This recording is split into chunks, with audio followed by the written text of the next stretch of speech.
anyway, this is a funny story. Well, whatever, it is funny.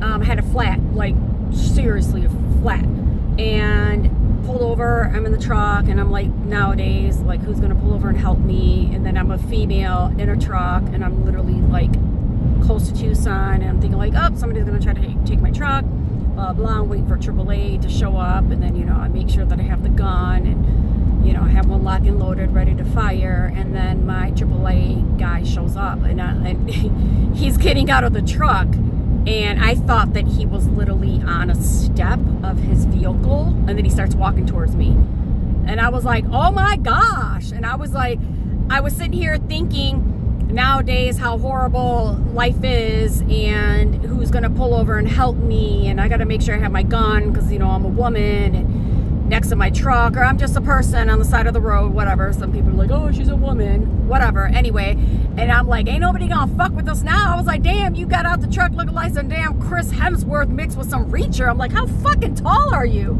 He was like 6'6". I'm like, you're 6'6"? I was like, holy shit. And I was like, how long you been doing this job? And he was like, 9 years. I was like, oh my God, ain't nobody gonna fuck with us now. And then I was like, how tall is your wife? And he was like, she's 5'1". And he goes, he never really knew how, and here I am, light deal, right? He was like, he never really knew how big he was. He doesn't really see himself as a big dude until he looks at his pictures that his wife takes of him. I'm like, no, guy, you're fucking huge. Anyway, I thought that was just funny. If